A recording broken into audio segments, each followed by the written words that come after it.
Chapter 25. Tuck Everlasting.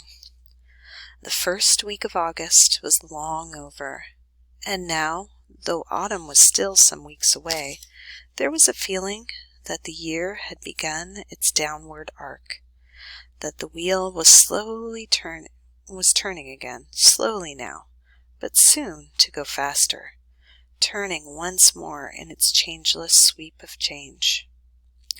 Winnie, standing at the fence in front of the Touch-Me-Not cottage, could hear the new note in the voices of the birds.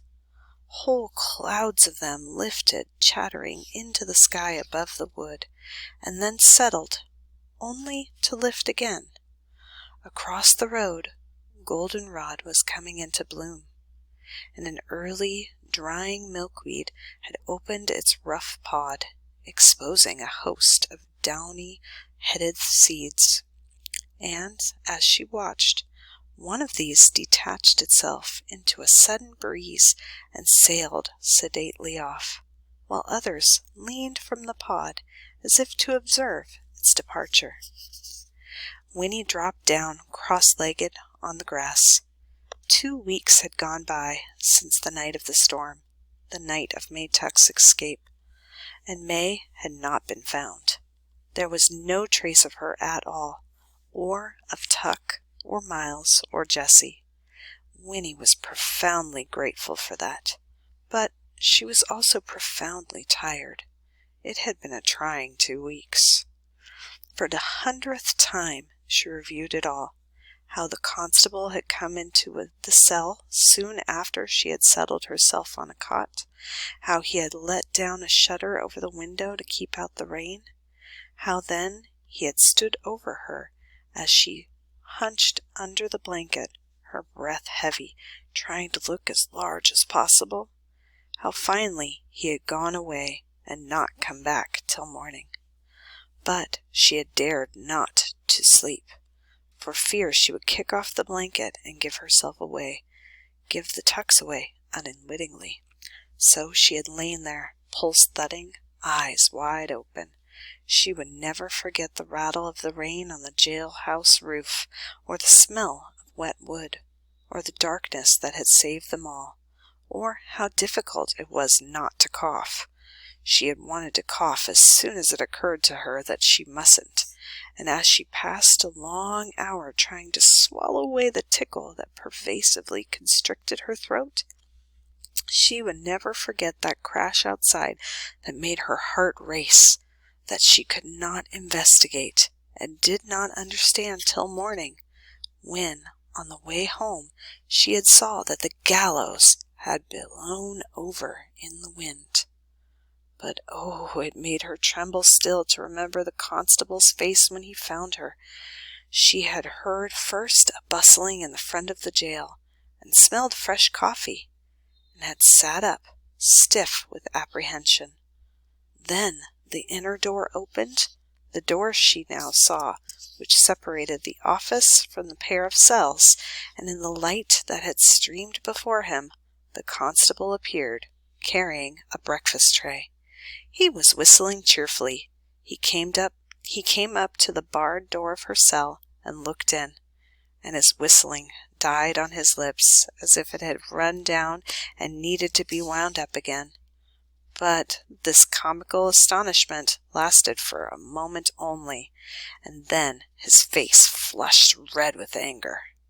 Winnie had sat on the cot, eyes downcast, feeling very small, and very like a criminal.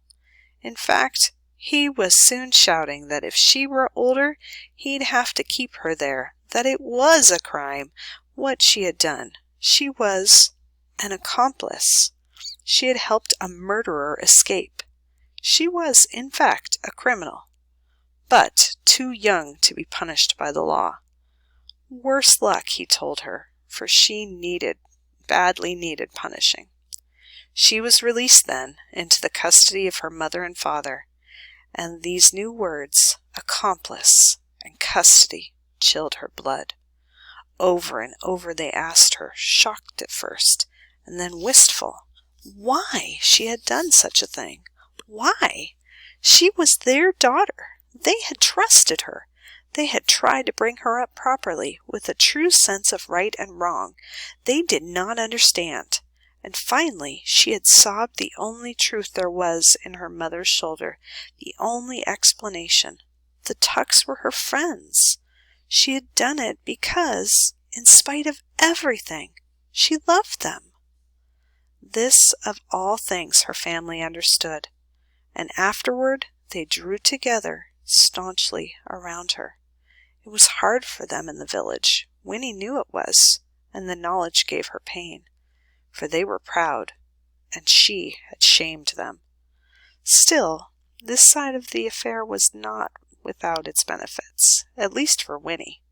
Though she was confined to the yard indefinitely, and could go nowhere, not even with her mother or her grandmother, the other children wandered by to look at her, to talk to her through the fence.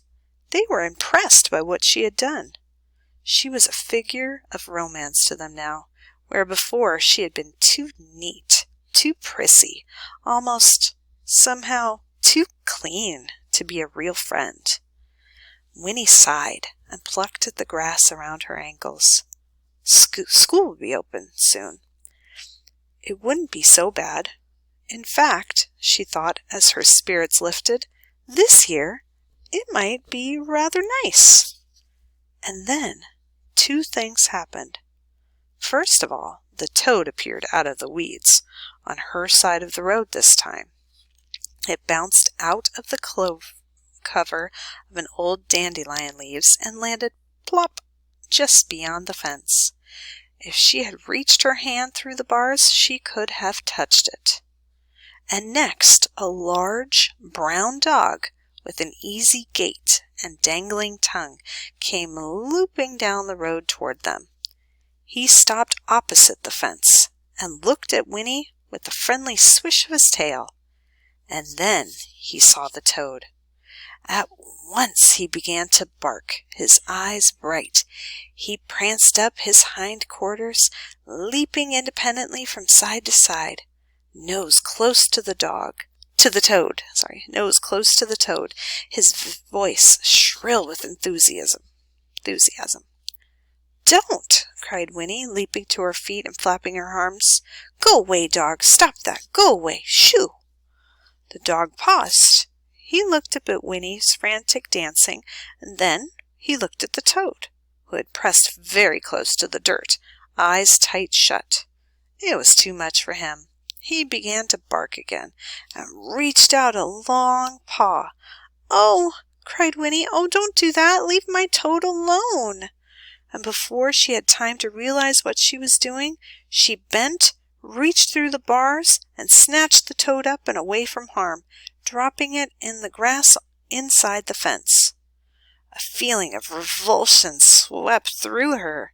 While the dog whined, pawing uselessly at the fence, she stood rigid, staring at the toad, wiping her hand again and again on the skirt of her dress.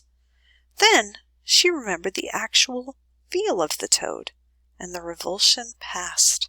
She knelt and touched the skin of its back. It was rough and soft, both at once, and cool. Winnie stood up and looked at the dog. He was waiting outside the fence, his head on one side, peering at her longingly. "It's my toad," Winnie told him, "so you'd better leave it alone." And then, on an impulse, she turned and ran into the cottage, up to her room, to the bureau drawer where she had hidden Jessie's bottle, the bottle of water from the spring. In a moment she was back again. The toad still squatted where she had dropped it. The dog still waited at the fence. Winnie pulled out the cork from the mouth of the bottle, and kneeling, she poured the precious water very slowly and carefully over the toad. The dog watched this operation, and then, yawning, he was suddenly bored. He turned and looped away back down the road to the village. Winnie picked up the toad and held it for a long time, without the least disgust, in the palm of her hand. It sat calmly, blinking, and the water glistened on its back. The little water bottle was empty now. It lay on the grass at Winnie's feet. But if all of it was true, there was more in the wood. There was plenty more, just in case, when she was 17, if she should decide, there was more water in the wood. Winnie smiled. Then she stooped and put her hand through the fence and set the toad free. "There," she said, "you're safe forever."